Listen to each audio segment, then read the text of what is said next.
Alright gang, welcome to Hansens Speed Shop. We're going to do another update video on the hot rod project. This is more so to give an update on the video I put out like about a week ago.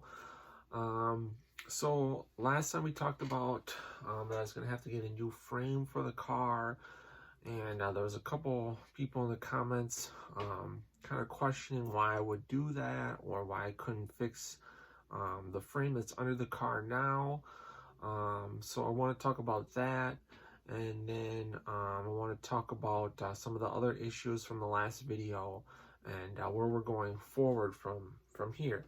So basically, when we determined that the frame under the car was bad, we looked at every option possible as far as what we could do that would be the cheapest, easiest way to do it, and still get the results that we need to get, which is making the car safe, making the car drive good, and making the car sit right and look right. So basically we determined that the only way to do that would be we'd have to tear the whole car apart, strip the frame down. Hopefully there's not any other issues with the frame. We determined that the driver's side front is bent up about an inch. So the frame could be fixed. The problem is the frame that's under the car right now is not the best frame to begin with. And then once we fix it, the amount of labor that would be involved in that and time, and then we don't know how good it's going to be, if it's going to still be safe or if it's going to be stressed now. It's basically just going to be cheaper to go with a new frame, because you still have to tear the car apart, you still have to paint the frame. So there just was no point in trying to work with the frame that was under the car. So that's that.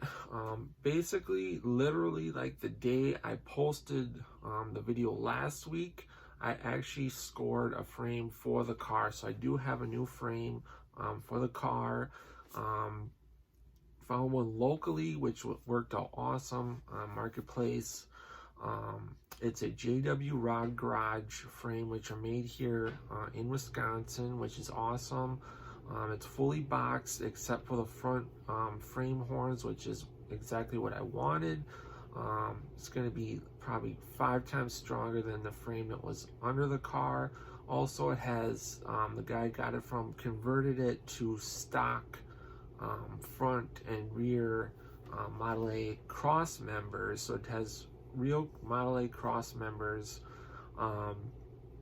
which is perfect for what I wanted. Also, because we're going to be going back to the stock style rear suspension with the transverse leaf spring and just normal shocks versus what's under the car right now, which is a coilover setup, which I don't like at all.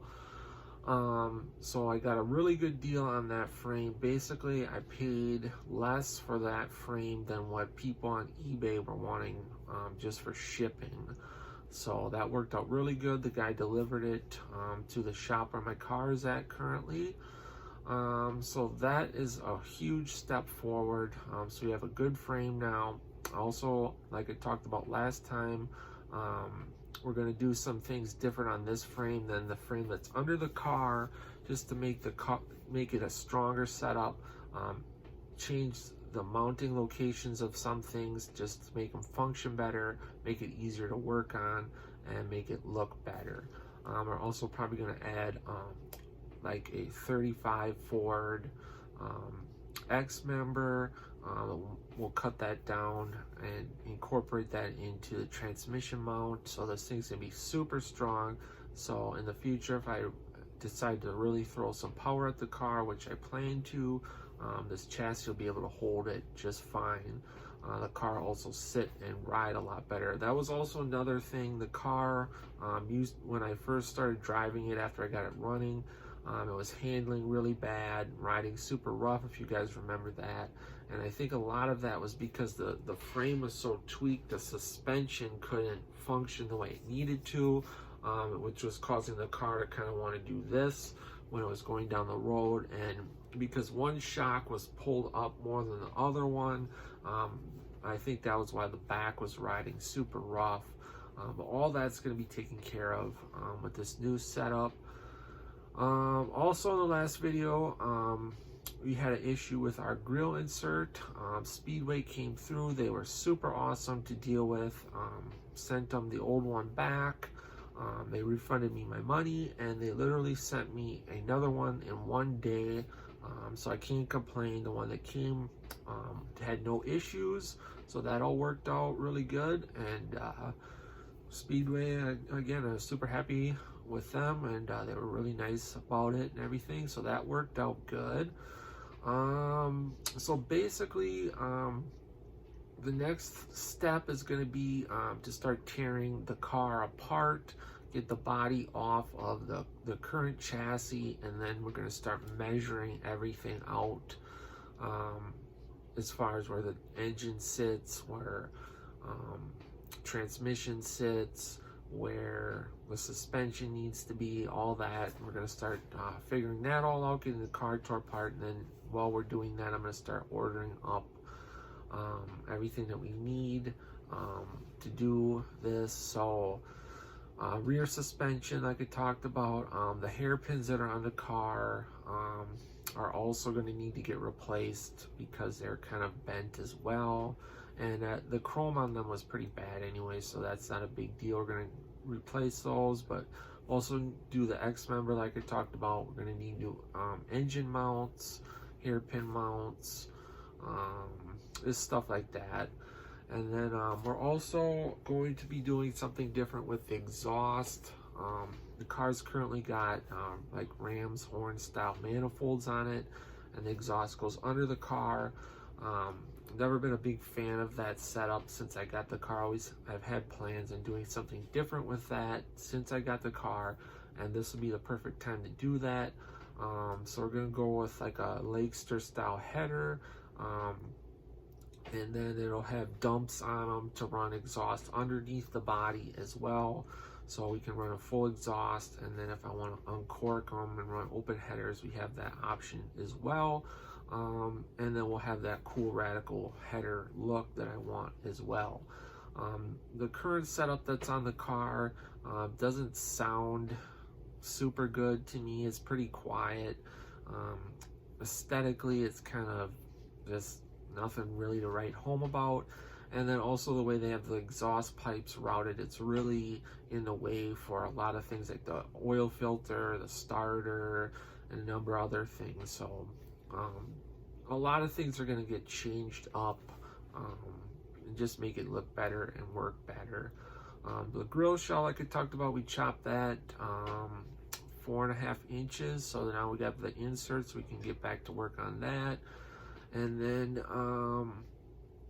so that's basically where we are at. I just wanted to give you guys an update on the hot rod, because a lot's happened since I put that last video. We got a frame already, got the grill insert figured out, and I'm starting to get parts for the new chassis. And probably within the next couple weeks here, the car is going to get start getting torn apart. So basically the main thing is just going to be me coming up with money. So we're going to basically do it as what I can afford to do each month, and just kind of do baby steps. But I'm super excited about it. At first I was super bummed out, but the car is going to be so much better now than it's ever been. Especially the frame. When the car was originally built back in the 60s to now, it's probably had, who knows, dozen people work on that frame, and there's some areas on it that aren't the best, and just kind of boogered up, and poor welding jobs and stuff, and it's bent, and so it just was not worth the time of tearing the whole car apart and trying to fix a frame that was junk really anyway. So now we got a nice new frame. It's really nice quality, super strong. It's going to look awesome, and it's going to be set up just how I want it to. So that's basically, like I said, where we're at. We'll put out another video probably once we get started on the new chassis, on working on the frame and getting the car torn apart, I still would like to do a video of the car at the shop. He's usually pretty busy. Like I said, I stop in there like once a week just to check on stuff, but I don't really want to hold him up, have him stop working so I can make a video, but we'll try to squeeze that in at some point. So hit that subscribe button so you can stay up to date on the hot rod, along with all the other cool stuff that I do here on the channel. Go check out the channel for tons of other cool videos.